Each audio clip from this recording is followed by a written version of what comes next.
Hello. So, my dears, we'll start from the jump. A friend of yours had shared threads of an unpublished, an unfinished novel with you. Yes. Then what? In those chapters, there was John, Georgette, and Maggie, and the basic architecture of those three, of that relationship, that love triangle, and the basic switch, the hook of the film. And so I just thought it was kind of a perfect armature to hang a screwball comedy on. So then, Greta, when you get the call from Rebecca Miller, do you throw up first and then you think?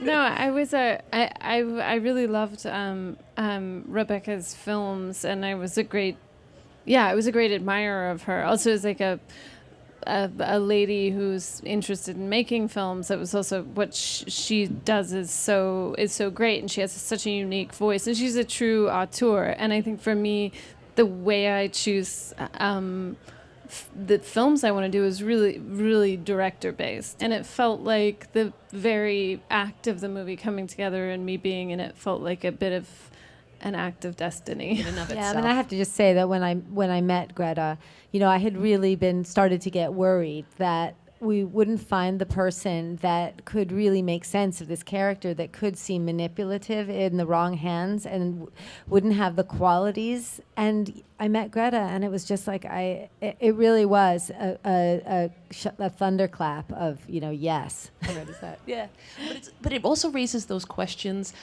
which I love, the sort of like notion of likability, that you don't necessarily. Well, we can still like you. There's still room. There's still room for us, but there can be. You're perfectly flawed. I think for the most part, I play characters who I find a lot to be sympathetic with, and I think that's part of your job as an actor. Is you have to kind of find the corner of yourself that really understands. But with Maggie, I didn't have to look very far. I found her filled with integrity, despite the chaos that kind of surrounds this moment in her life. So go ahead. So Travis, tell me a story. Well, I think every girl can learn something from a pickle entrepreneur. No, but it's an amazing script, and every character's got so many unique. Every character is so unique, and it's so attractive to actors, and it's a great cast, and I was very lucky to be a part of it. Like, I felt like you made it so unique and special, but totally, like, I know that guy who's like, I just make pickles and wear shorts in winter. Like, because it's comfortable. It was great being at the pickle factory. We shot at an actual pickle factory. Yeah. And they were great people, weren't they? Characters. They were really nice. And the people, it turns out, have to have very big beards to make pickles. They all pickles. outbearded me. It's required. Yeah. It's required. So we'll go to the first clip, which is actually going to be between you and Ethan, where he joins you on a constitutional.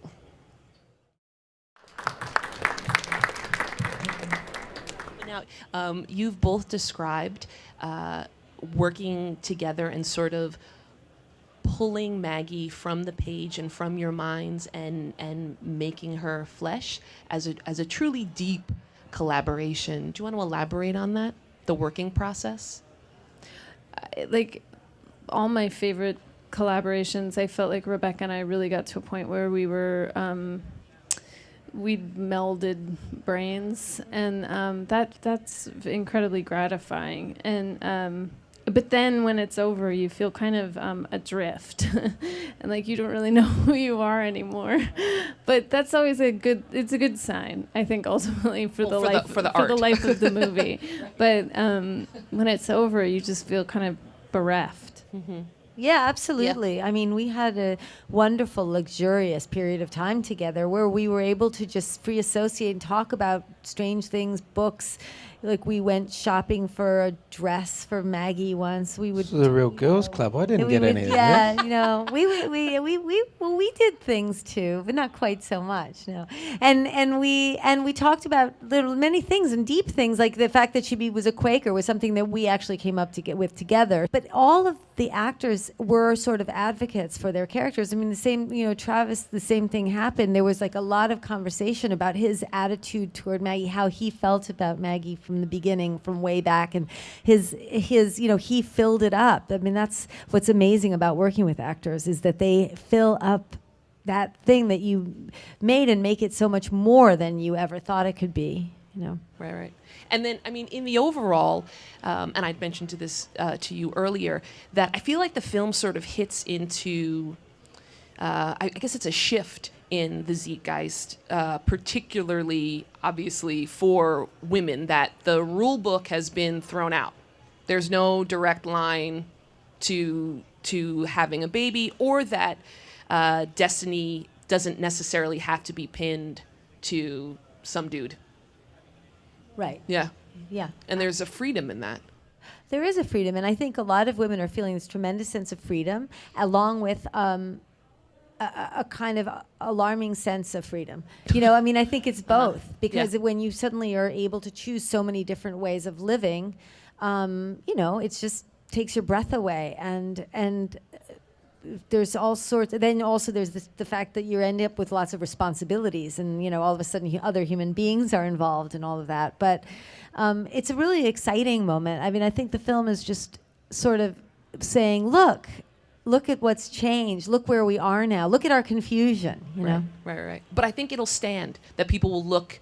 It captures this exact moment, I think, for so many of us. Well, I would be very happy if it does. I'll call somebody.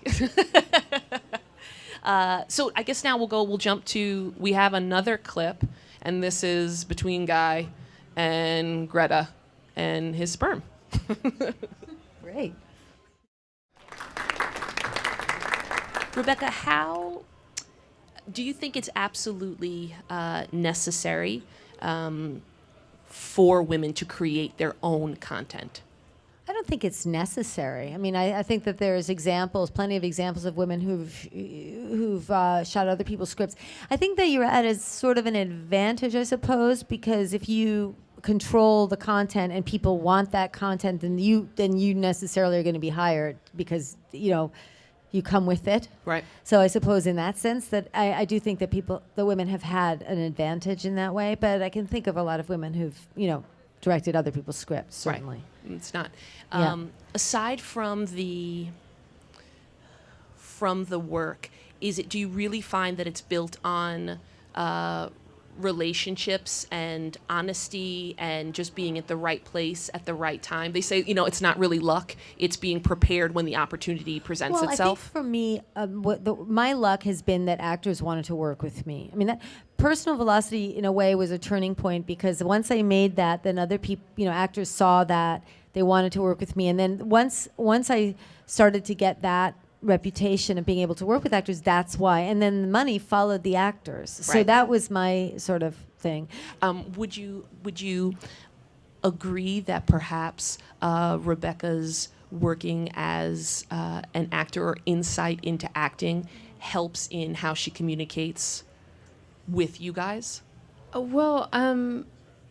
Yes, definitely. Yeah. I mean, I think so many things go into making a good director. It's hard to pick out any one thing. I mean, I think she's got this combination as a director, which is she gives her actors a lot of freedom, but she's always very clear about what she wants.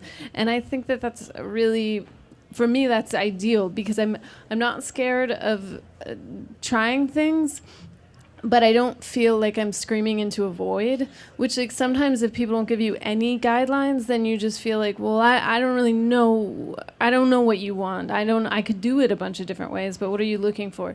And so, I mean, I'm sure acting contributes to her experience. Acting contributes to her skill as a director, but I really think that the catnip is the writing. But maybe I'm just speaking for myself. I don't know. Catnip. Yeah. Exactly. No, but the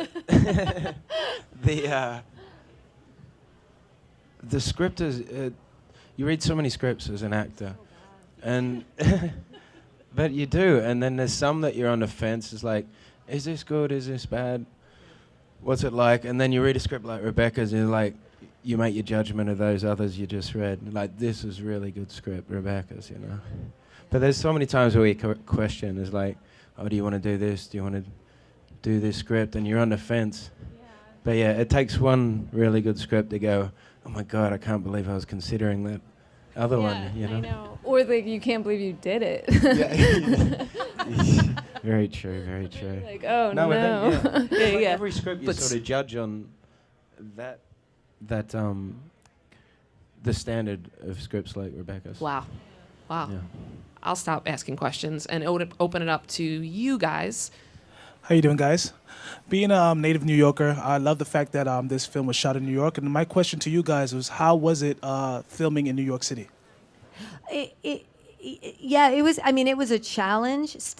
Logistically, it was a challenge. So it was a challenge to get for transportation and getting the trucks and everything like that. But it was also like there's no substitute. You can't substitute New York. Whenever you see a movie that's supposed to be New York and it's not New York, it's just not New York.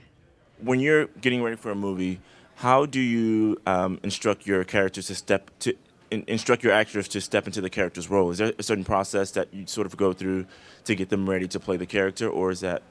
Well, in this case, we got to work for a long time, at least with Greta and also Julianne.